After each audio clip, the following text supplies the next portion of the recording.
Okay, so I'm Andrew Stuck. I'm one of the co-producers of Walk, Listen, Create.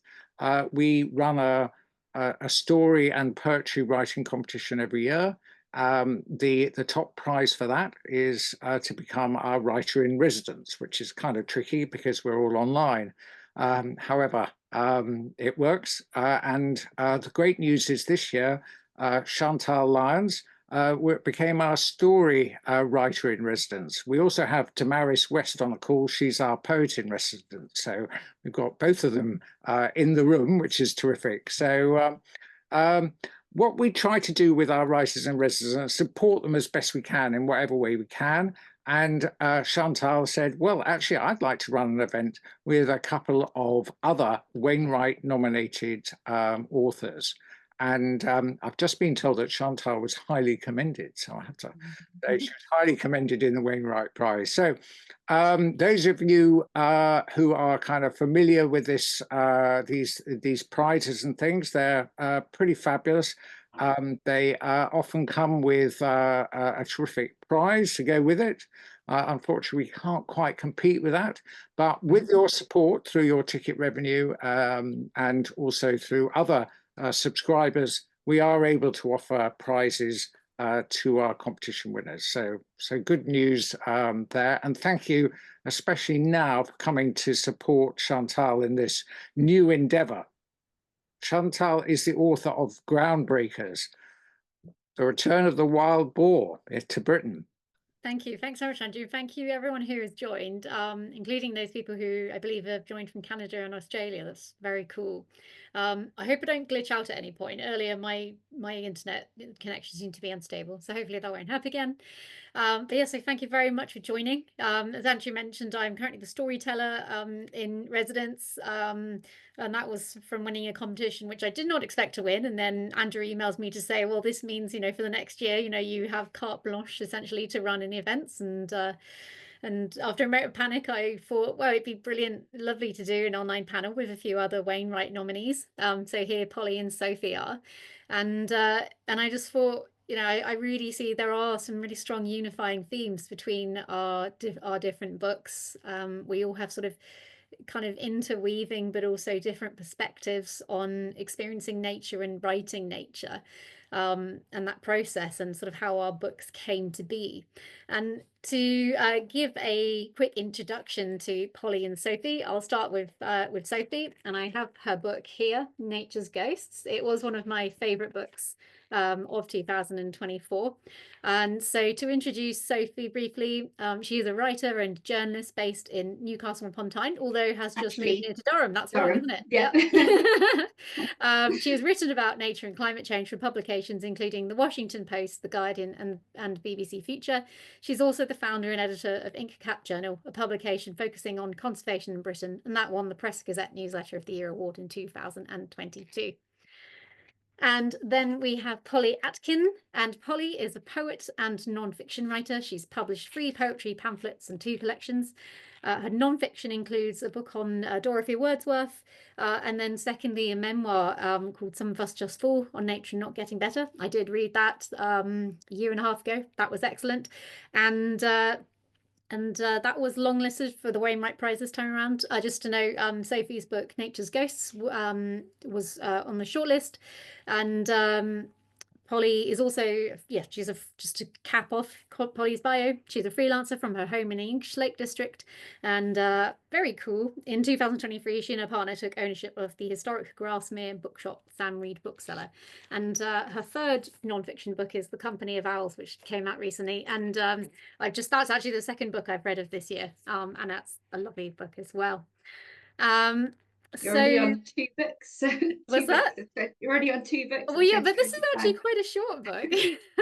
Impressive. And I do read fast. One of my few superpowers. So so I think I kind of explained how this event came to be. It's so exciting to be able to discuss nature writing, the process, the process of it with these fellow authors. And so I'm going to kick off by asking both of them how their books came into being. And I know that's a really hard question because often it's the accumulation of so many different experiences and moments.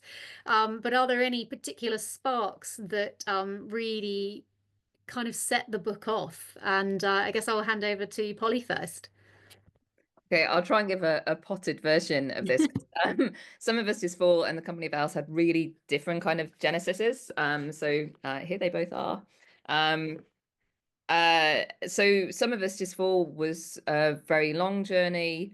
I actually wrote it before Recovering Dorothy, which came out in 2021.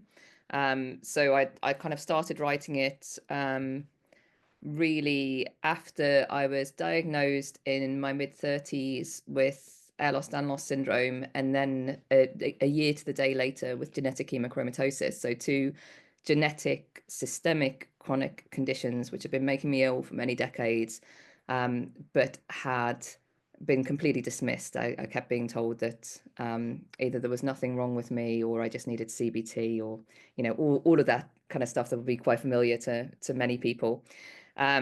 And during that time, I was living in the Lake District. I moved to the Lake District for about a year or less than a year. I thought that living here in the most rural place I'd ever lived, amongst the extraordinary natural landscapes and man-made landscapes we have here, was making me better in some strange, unquantifiable way. I thought I was being Wordsworthed.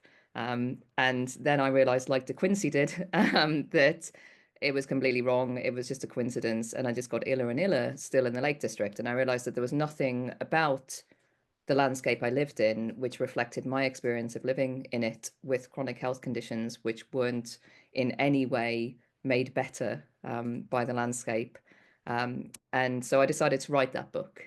So I wanted to write about chronic illness, nature, how we approach nature when we love it, but we know it won't make us better. It can't make us better. How do we shift that relationship? So it was a really long journey. I had a full manuscript in 2018, but I couldn't get anybody interested in buying it.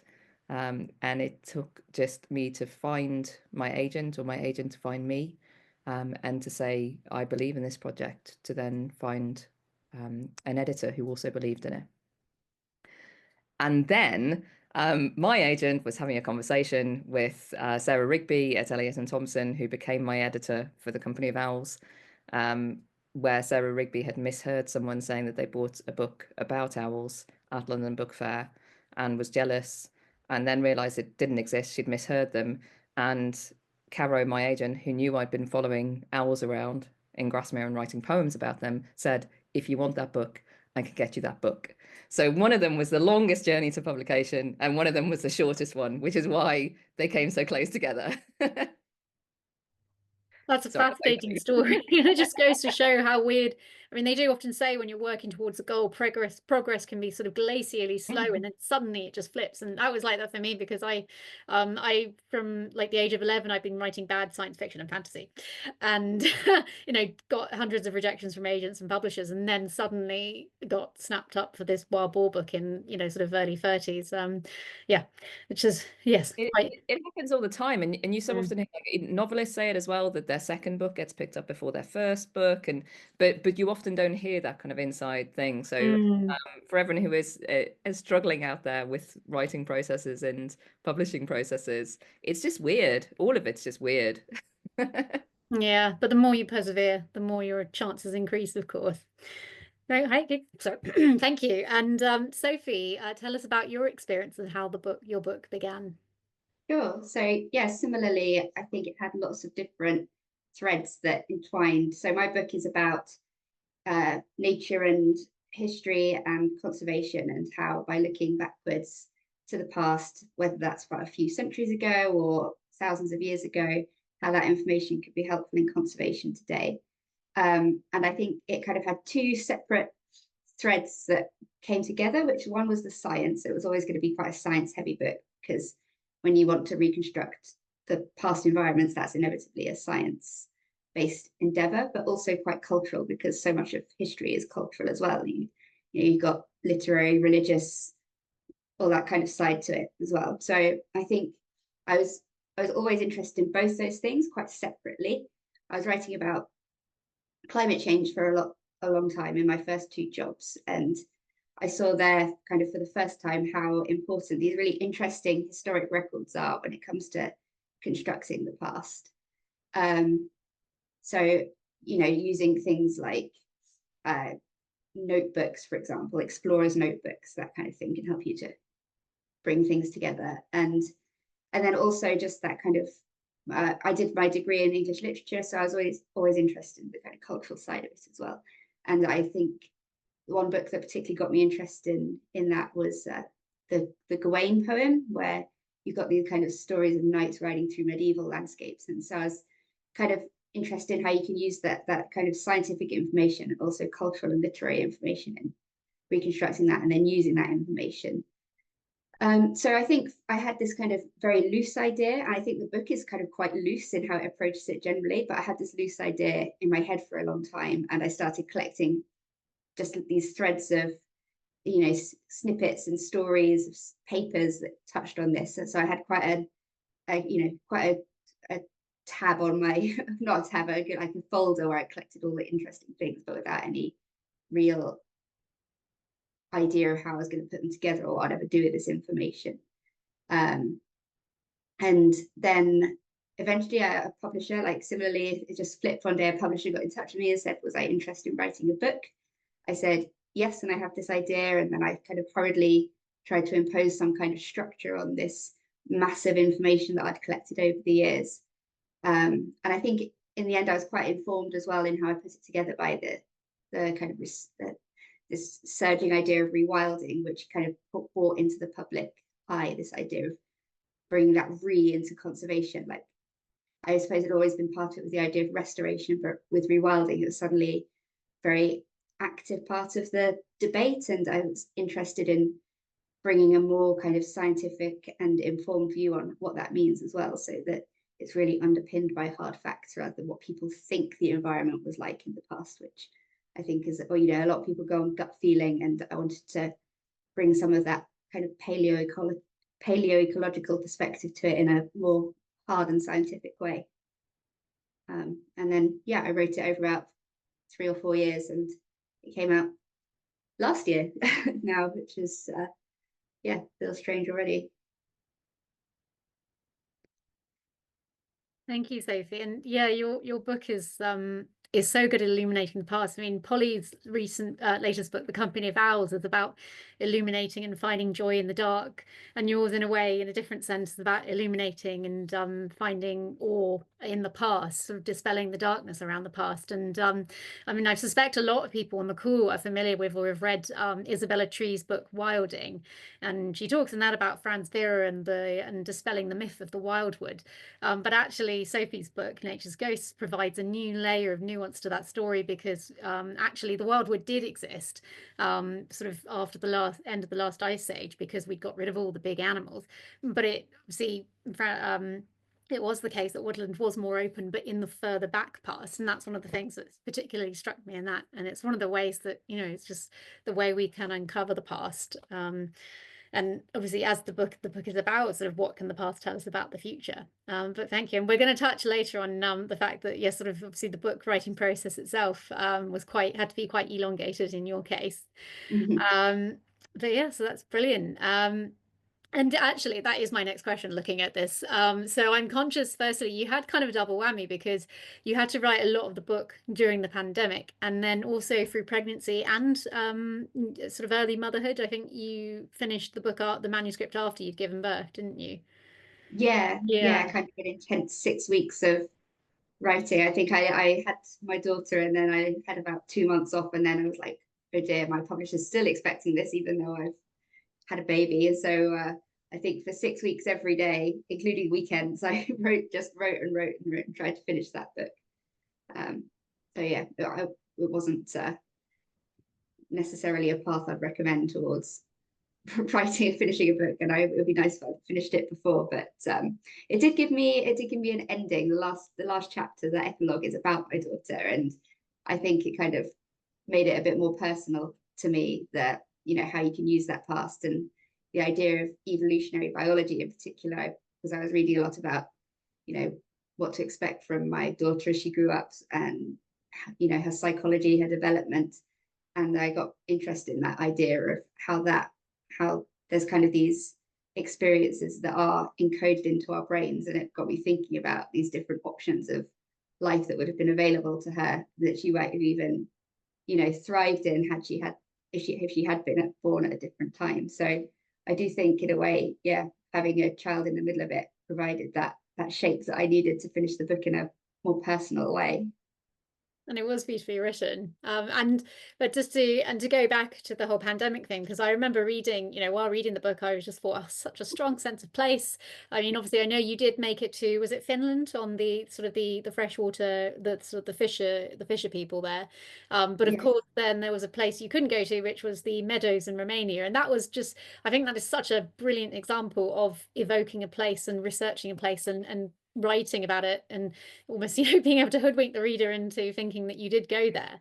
I mean, how did you write about Romania, for example, when you couldn't actually go? I think I was somewhat fortunate in that a few years before I'd been invited to a wedding in Transylvania. So I'd spent a week in Transylvania before. So I feel like, you know, it would have been difficult to write about it. I'd have felt inauthentic if I hadn't been there at all. But I'd been there for a wedding. I hadn't been there to you know, speak to the people who were attending these meadows in any way, but it gave me a kind of general sense of what it was like. But yeah, to make up for that lack of personal experience, I kind of delved into the history of it. Yeah, I found like travel logs from people who had lived there in the Victorian times, to kind of give that sense again of what they were like in the past. Because obviously, I think that's one thing about writing about the past, you can't travel there, so you do have free rein a bit to imagine them, or to base your description on these historical sources. And I think the writer whose work I reference a lot in the beginning of that chapter, Emily Gerard, and she was this kind of really cool, I think she's a Scottish Victorian lady who had lived in Transylvania for a while, and provided kind of a lot of those details that I write about in the start of that chapter. So yeah, throughout was a mix of bringing together that, again, that literary side, this coincidental personal experience I'd had of going to a very fun Romanian wedding a few years before, and then a lot of the science about it that I'd read in scientific papers. That's brilliant. Such a multidisciplinary approach with just a dash of serendipity. Yes. So to change tack, to go to Polly, I wanted to ask Polly about, obviously Polly's written a whole memoir about sort of your, you know, relationships with nature when, you know, when you are suffering from ill health. And so I can't say I have an equivalent experience. I do have a form of arthritis, which I've had since my early 20s, and that has affected my mobility. It's stopped me doing the things I want to do often. And there was a passage in The Company of Owls, which really struck me, because it is very similar to me, and it is something that I often feel upset about, not just because I can't go to these places, but because sometimes I feel like it has affected how I've been able to write about nature and do the research. But the passage is, I am no expert in things owls or owlish. I just live next to some. Everything I know about my neighbours, the owls, I know through the imperfect lens of my own watching, my own earthbound body, my own heavy head, and all it has hoarded over my lifetime. It is knowledge gleaned in fragments, learnt through coincidence and chronic illness.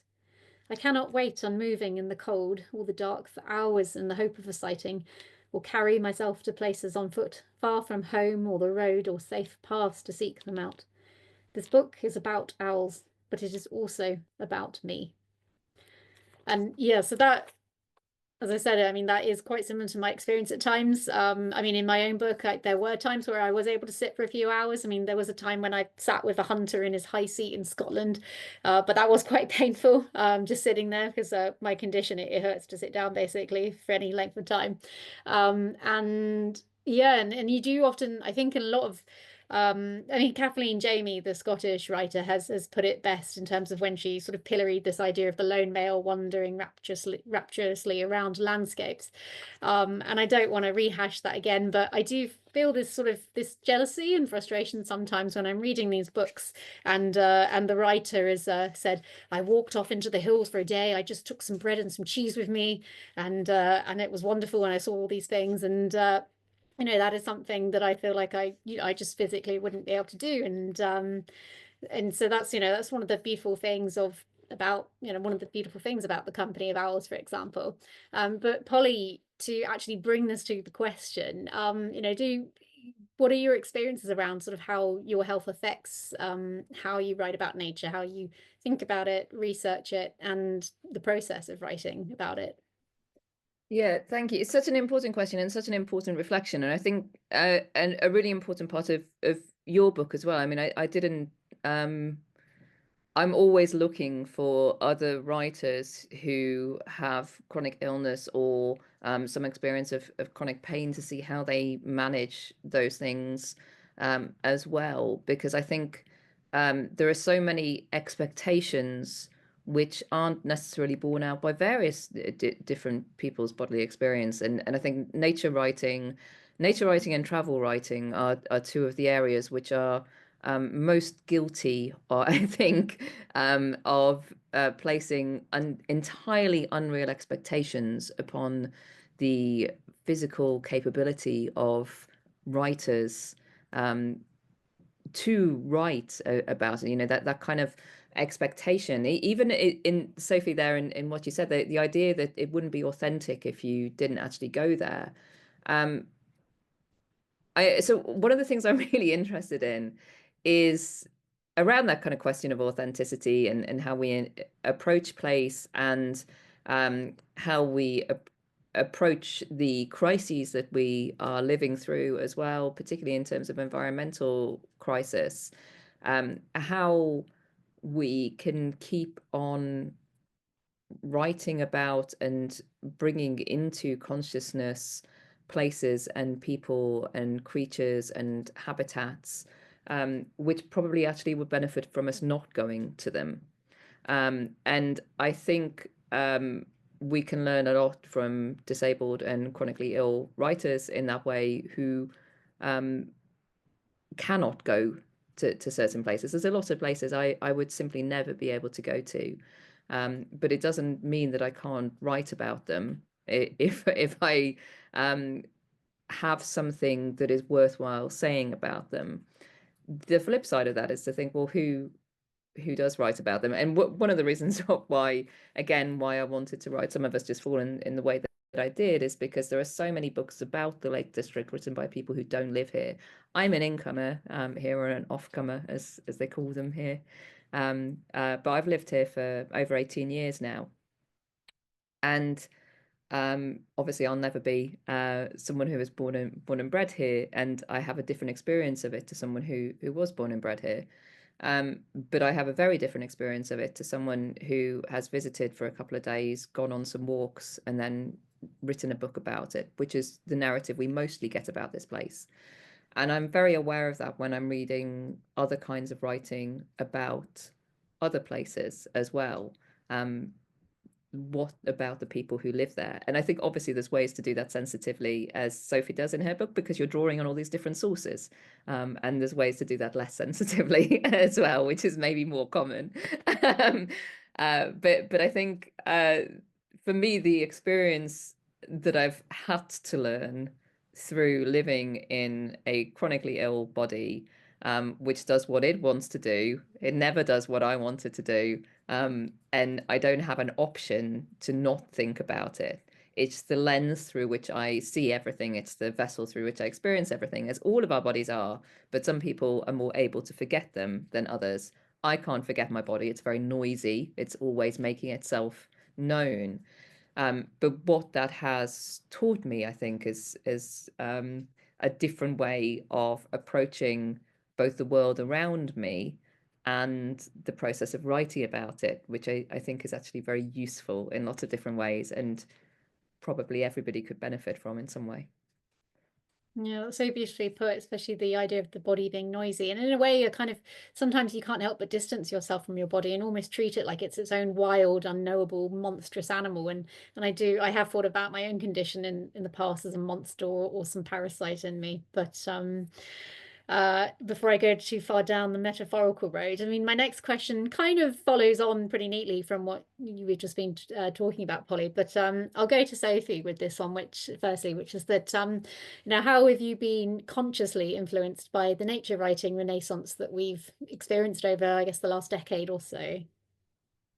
Yeah, it's an interesting question. I don't think that I have been that influenced by it, really. I mean, it's probably a terrible thing to admit in this, but I don't read that much nature writing. Well, that's quite good, probably. Particularly not that much these kind of personal narratives. I tend to read, to be honest, I read mostly novels. I read a lot of old novels. I read a lot of that kind of thing, and some science books as well. I just prefer things with a more scientific approach. So I think there were certain books that certain writers I was very influenced by. I was very influenced and read a lot of Oliver Rackham, for instance. You can't really write about the history of nature and not read him. He is very informative. Yeah, I'd say most of the reading I did, and the way I write, I think, is probably more focused on that, more influenced by science writers. I always try to get clarity in what I'm writing. I think that's probably what I focused on most of all. And I don't think my book is as personal as other people's books are in the nature writing space. I think that I did inject some of my own, thoughts and stories into there, but I generally try to keep myself at a distance from the page, I think. Whereas I know a lot of nature writing is quite reflective and introspective. I don't really feel like I went down that route. So yeah, but then, like I kind of touched on before, I was reading a lot of different sources. So, I was influenced by one of the things I write about, for instance, Dark Ages medieval poetry, which talks about nature in that, and it's not what you'd consider typical nature writing. It's kind of a story of an English invasion of Wales, but it does touch on nature. It has these descriptions of eagles in it, which is what I talk about in the book. So I don't know if that's an influence exactly, but I would say, that's definitely not the resurgence of the last decade, but it was what I was reading most, I think, these kind of older sources, going back a bit much further into how people were writing about nature. And I think that was what interested me most, and the kind of things I was reading while I was writing the book. Yeah, it certainly contextualizes your writing process. And Polly, so yeah, as I said, I think we have talked a little bit about this, but I mean, is there anything else that you'd want to say on how you've been influenced by, or you felt the need to push back on in sort of the world of nature writing as it's been sort of the last, I guess, 10-15 years or so? Yeah, definitely. And I think that space actually for hybridity, which is where kind of in some ways both of your books come in that way, that there is, I think, a growing, particularly in the last maybe 5 years, a particular sense of hybridity in nature writing as a really broad genre, which can include all sorts of different kinds of, even calling it a genre is quite difficult, that it's more a kind of broad descriptor, because lots of different things can be nature writing. And I think that category understands it more, that it includes more historical and social texts and more different kinds of science texts, different kinds of observations, different kinds of media as well. And I absolutely love that about what you might think of as the kind of new nature writing, I suppose. I think I was very influenced in thinking about where I wanted to place myself in that by years of teaching nature writing as well, when I still taught as an academic, and taught nature writing to undergraduates and postgraduates. And thinking about that space again, kind of breaking away from, for me, I think one of the things that people forget that Kathleen Jamie said about that vision of the lone and raptured male is that he was healthy, able-bodied, and middle class, and white as well. You know, there's that. All of those things that combine to enable you to step outside, and away from your normal life, and have those kind of adventures out in the field that had become really core to nature writing. And I was teaching that way myself originally. I was kind of thinking, oh, you have to do field work, and in terms of writing nature poetry as well, like, this is a really important part. You have to go out, you have to observe things and gather information. And the iller I got, and the less I was able to do that myself, because I was really poorly before my diagnoses, and I had a period where I was really struggling to leave the house at all. And it really upturned my sense of what I thought, which is over a decade ago now, but it really upturned my sense of what I thought nature writing could be and should be. And I wasn't finding any representation of that at all. And instead finding more and more simplified versions of a kind of nature cure narrative becoming so dominant that books that really had nothing to do with it at all still somehow had this, you know, lick a tree and everything will be better in the world. It's like, oh, I don't know. I mean, I hug a tree every day. I'm still chronically ill. How does that work? So for me, that's where I wanted to write into, and how my own experience kind of changed how I thought about that. But I'm really interested in the fact that I think even with the Company of Owls, which is much more very basically in some ways nature writing than Some of Us Just Fall, which I knew would upset some people by being too hybrid in some ways.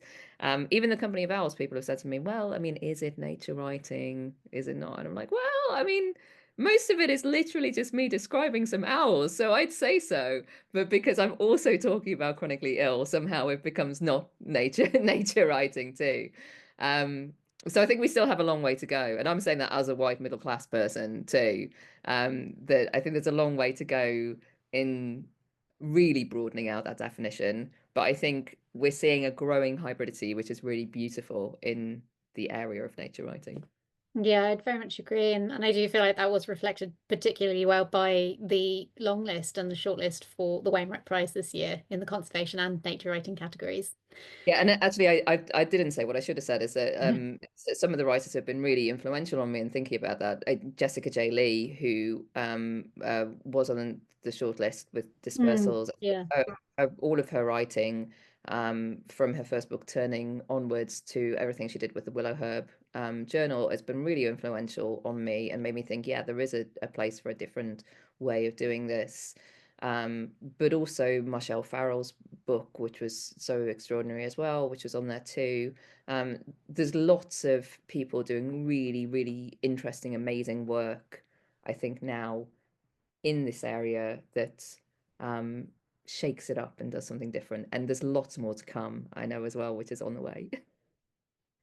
That's brilliant. Well, I'm conscious actually, I thought, oh, I don't have enough questions, but actually we are sort of, already, sort of getting near towards the end. So Paulie, I mean, do you have any, are there any things that surprised you about when you wrote your memoir? And are there any particular nuggets of advice you'd give to people looking to write a memoir, nature writing memoir? Yeah, I mean, I think for me that there's lots of things I think first time memoirists talk about that didn't bother me so much because of my poetry background, and I'm used to kind of writing about personal experiences and talking about them in public. But I think a lot of people think they want to write a memoir and don't realize how exposing that's going to be in some ways. I was expecting much more of a kind of negative reaction in some way to some of that than I got. But the thing that really interests me actually was having to do a legal read, because I do talk about my experience of medical negligence or kind of bad medical treatment a lot in the book. And the thing that most surprised me was doing the legal read, and then the legal read being a kind of form of medical gaslighting, because all of it was like thinking about the reputation of various doctors who were all anonymized anyway. But could you trace back who they are and work out who they are from it. And I had to kind of go back and find out, like, you know, the guy who really messed me up when I was 16, does he still practice? What's he doing now? And it was like really fascinating, but really awful as well, and something I wasn't prepared for at all. Luckily, the owls don't have lawyers, so I didn't have to think about it with them.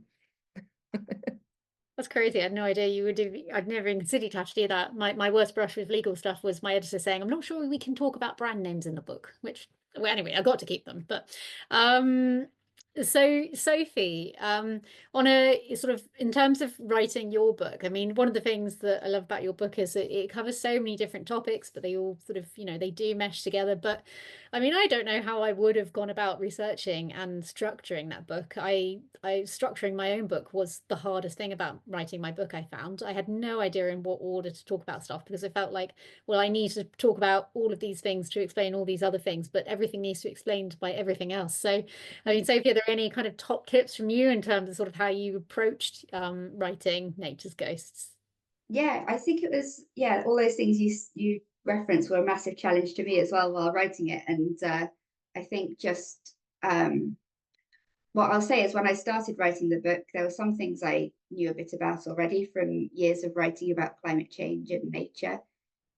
Some things, and especially on the historical side of things, were completely new to me. And so I spent a lot of the first year really of research, like going through papers, just reading up on the literature, following references, and getting my understanding to a place where I felt like I could write about these topics authoritatively and know what they meant and know the significance of new findings, that kind of thing. And that took me a long time. And then I had to impose a structure on it. So I'd say, yeah, I did a lot of rewriting. I did a lot of copy and pasting large chunks of texts between documents. I spent a lot of time, you know, reading back on my work, being like, oh, I wrote this a year ago, and now either my understanding of the topic has changed, or there's been a new paper on it, which completely changes how I view this subject. So it was really quite an iterative process, I think, both structurally and in terms of content. Just trying to figure out A, what it all meant, and B, how best I could present it, because a lot of the science that I was writing about could have been used equally to illuminate at different points throughout the book. And I had to figure out what, you know, I had to pin together science and case studies, and that wasn't always so obvious, which science I would present where, to illuminate which point. So yeah, I think structure was a massive challenge for me, and just figuring it all out. But I did enjoy that feeling at the end of having, you know, looking back at the papers and be like, okay, there's literally no more I want to follow up on this. I think I understand it, and I know I know where to go. I know the main points being rehearsed here. And it was then just a case of following new science, new developments on that topic, and figuring out. And you know, even now I see new papers coming up. I'm like, oh darn, I could have used that very usefully. But I think one of the best examples of that I have is I was just putting the final touches to the manuscript before I sent off the final version. And I did do a very heavy edit in about 2 months, where I pulled everything together, and I was about to submit this final edited manuscript. And suddenly this really, you know, wide-ranging, authoritative, kind of groundbreaking paper came out about the section you were talking about earlier about the wildwood, and what the landscape was like between, you know, the last interglacial and the Holocene, that really just answered the question I've been grappling with throughout that whole chapter. So I was like, oh, quick, better insert a paragraph on that. And that gave me confidence as well, knowing that, you know, I've been piecing together this argument from different papers, but then some scientists had taken it and really analyzed it in that really rigorous way. And I felt like, thankfully, someone had come in at the 11th hour and given me almost an authoritative answer to the question I've been asking. So yeah, I think that's one of the things about writing about quite an evolving topic. You always are getting new answers and even new questions. Yeah, that's really fascinating. And yeah, being able to write about the science, it's like doing a kind of a storyteller's version of a meta review, pulling together all these different sources and hoping that some amazing paper doesn't come out just after your book's been handed in. So I do want to leave a bit of time for questions. I haven't seen any in the chat, I'm not sure, but hopefully there will be some verbal ones. But I thought I ran off with a question for you both, kind of more looking forward one, but what gives you hope for the future, both for yourself, everyone you love, and also nature? Because I guess one of the things we've talked about, in a way, we've talked about, I guess maybe more so, Polly, with your book, sort of nature as something that we consume. But of course, nature, but also, as you said, nature doesn't necessarily need us there. In fact, sometimes it needs us not to be there. And so, of course, nature is this thing around us, this thing that will go on, hopefully in some form, after we're all gone. But just to go back to my actual question, what gives you hope for the future? I guess, Polly, do you want to speak to that first? Yeah, sure. I think it can be quite difficult to find hope at times. I think I'm naturally quite a hopeful person in some ways, which helps. But it's particularly in the last year, which I think has been a particularly difficult year, both for me in terms of COVID not being over for disabled people, and yet it being over in terms of society doesn't care anymore.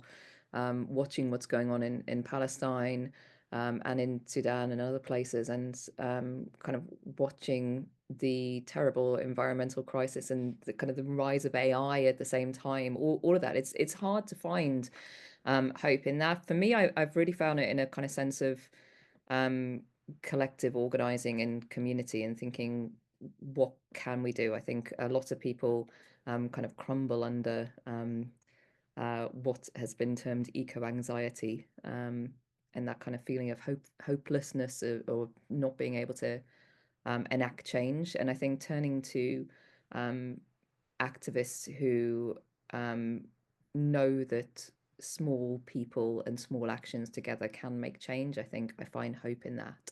So in the capacity to change things, definitely. Thank you. And Sophie? Thanks. Yeah, that's a great answer. I'm not sure I could top that, but I think for me, yeah, I often just avoid thinking about the future because I'm not sure I always do feel that hopeful about it. I just try to yeah, not worry about it too much. But when I do, yeah, because it's there's so much wrong, it's really quite hard to find hope sometimes, I think. And it's like, sometimes it's like you just can't face reading the news anymore because it's just too much to think about. But yeah, I think when I do feel hopeful, it's because I think I see people acting and thinking on a much larger scale than they perhaps used to, like thinking, not just about restoring this 1 acre or something. They're thinking about restoring whole landscapes and joining up landscapes and bringing back animals that should be there. Even taking into account some of the subtleties and nuances of those kind of reintroductions. At least people are thinking about it and thinking about who they need to talk to, who needs to be persuaded, and what it would take to, create harmony, the harmony that would be needed to create that kind of change, sort of socially, economically. And I think that's very encouraging to see people actually admitting that ambition can be something that features in their plans, rather than just taking the lowest common denominator at all times. And I think that's something that you're seeing more and more of, people wanting to, really create change at a large scale rather than just tinkering around the edges. And sometimes that happens and sometimes it doesn't. So I think it's a balance in finding hope. But you can look one way and feel hope, and then look the other way and feel despair. And sometimes you just don't want to look at all. So I think that's probably where I stand on it. Yeah, that's so true. And I mean, I'm quite a pessimistic person naturally, I think. But yeah, I mean, rewilding does give me so much hope. There's obviously Tia Natur just to finish their crowdfunded to buy 1,000 acres in Wales to rewild. There's some wonderful little, sort of tiny but amazing rewilding projects near me. I suppose, I mean, and also your book, Nature's Ghosts, the some of those chapters, especially the one about the heating during, was it the Emin? No, the Emin was the the heat, what was the name, the Eocene thermal maximum or something? Yeah, Paleocene thermal Yeah, maximum. that's it. Yeah. And it's a brilliant chapter, and that in a way did give me hope. And one of the things that has frustrated me about a lot of sort of environmental science writing and books in recent years have been ones that sell themselves, try to say they're selling hope and are about hope, but often they are just about cherry-picked case studies where, you know, which you just can't really scale up, and in a way I've come away feeling even more despairing. But I did not feel that at all with Nature's Ghosts, which was wonderful. But yeah, so I guess, I mean, rewilding at the end of the day gives me hope. And yeah, long may sort of it continue. Do we have any questions that anyone would like to put to us?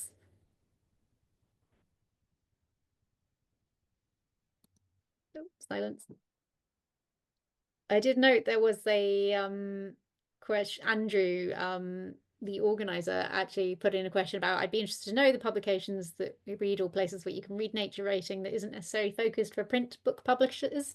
That's an interesting question. I mean, I don't know if I'm answering the question particularly well here, but I know there are sort of anthologies or periodicals, I guess, like Dark Mountain, I think, is sort of about kind of more alternative nature writing. But yeah, I wouldn't that's what comes to mind for me. I guess there's quite a lot of people running their own newsletters now on places like Substack. Yeah. It's quite a good way. I subscribe to a few different people there that you just get little snippets, you know, inbox every so often. Like Melissa Harrison, I think, has one that I read sometimes. Yeah, that's quite a good source of things that aren't necessarily aimed at being a book. It's a bit more freewheeling. Yeah, Substack's a great shout. Patrick Lowry, one of my favorite nature writers, I'm still waiting for him to bring out another book, but he does have a Substack and his writing is always amazing as well. Jeff Jones, you got your hand up. Yeah, it's a bit of an old bloke perspective. I've asked that question, is the countryside becoming one big overmanaged theme park, which is, you know, obviously a bit provocative. But I suppose I'm being a bit nostalgic in as much that I can remember wandering through places that had a more, I suppose you could say, genuine quality, the people that lived in those areas. And I suppose there was a slight feeling that they were, you know, undiscovered as well. And I get the feeling that, you know, the countryside, whether it's the conservation movement or essentially the conservation movement, for example, interpreting areas, you know, the nature reserves, etc., have made it a more sort of contrived situation. You know, I do find it rare these days, sort of walking in an area and you know, being surprised by something sort of undiscovered.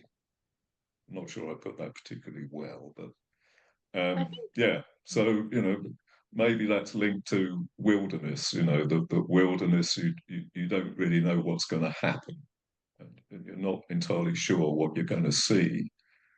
Whereas, you know, so much of our countryside now, if it does have something distinctive, then it is interpreted.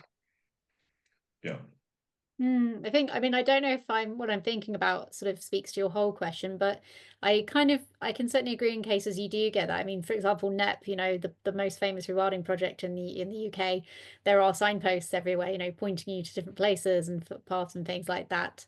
And also, I mean, rewilding in the UK, it's quite constrained in that, you know, sort of rewilding often does need big herbivores roaming around the place, but the legal sort of, there are legal constraints, which mean you have to have fences everywhere and they have to be tagged. And so it kind of de-wilds it to an extent and does sort of kind of, well, it certainly stops the connectivity of animals that you really need to realize the benefits of these big animals.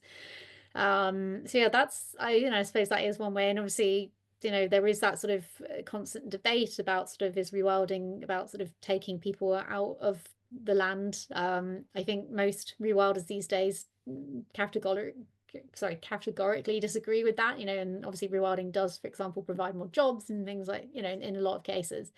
But yeah, there's always going to be that inherent tension, I guess, between sort of what we can control, or what we sort of feel needs our attention, and truly wild places.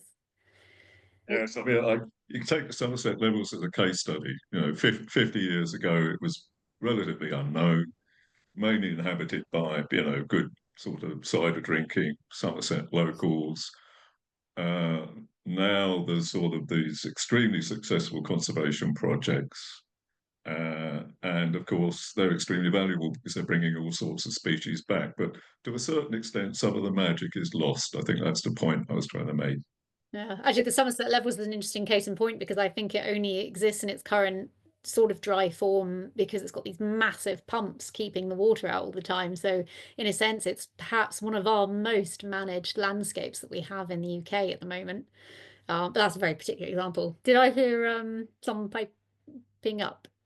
I was just going to say, in the context of the Lake District, this is a thing I think about a lot. Obviously, like literally living in a national park, but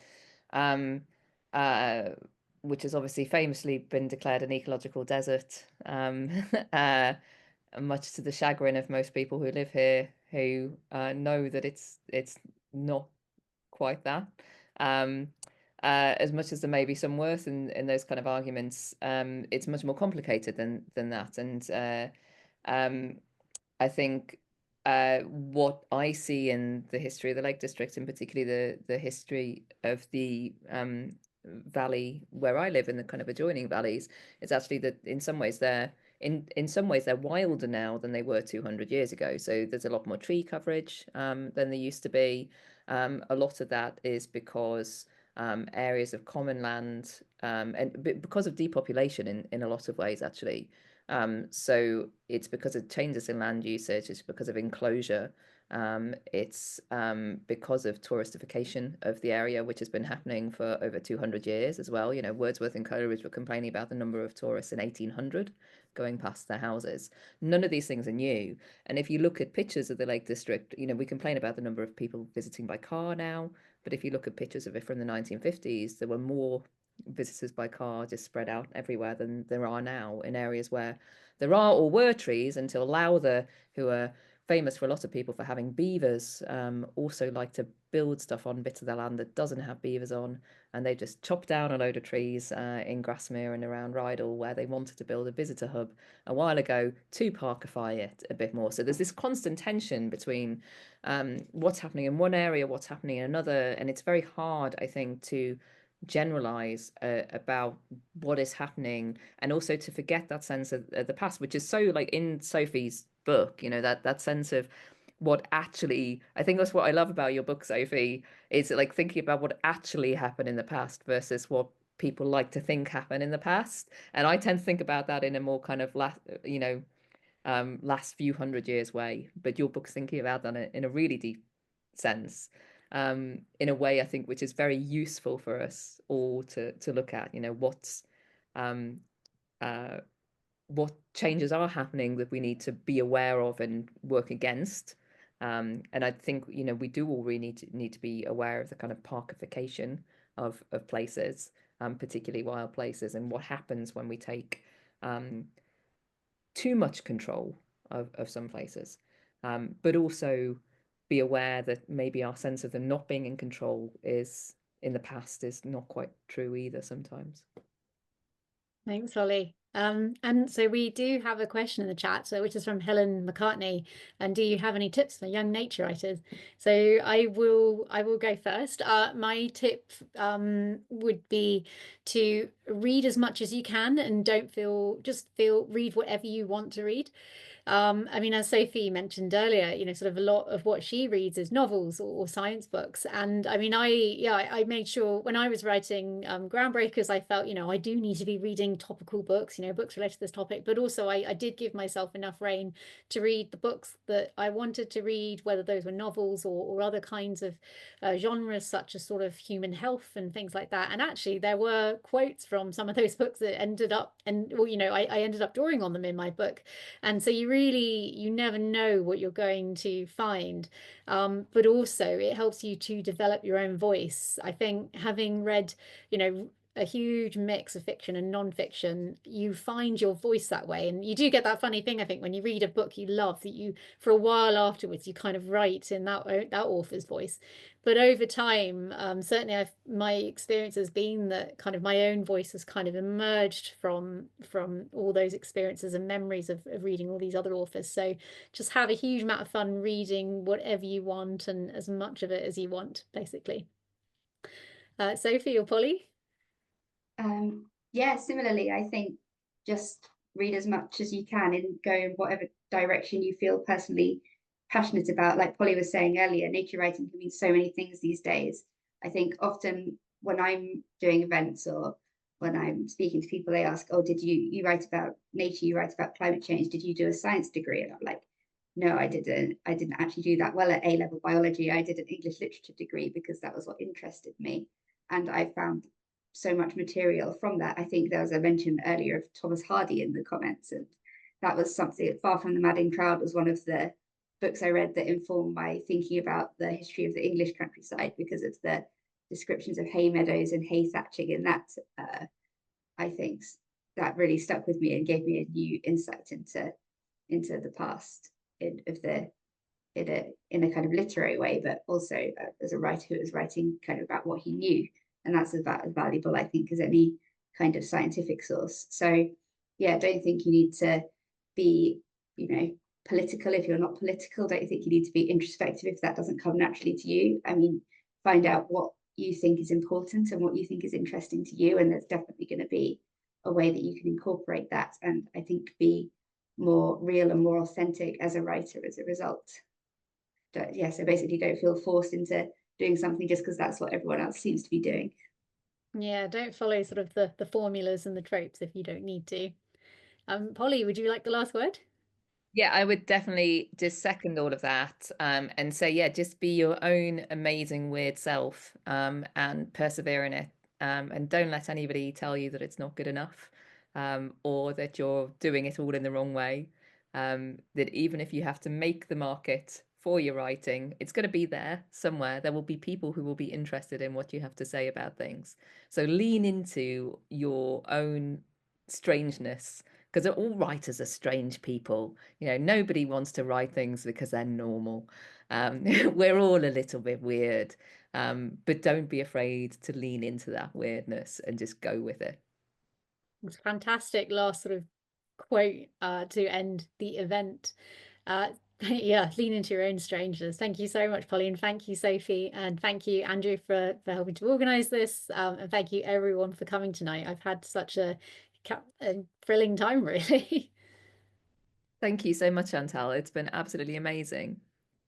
Yeah, thank you.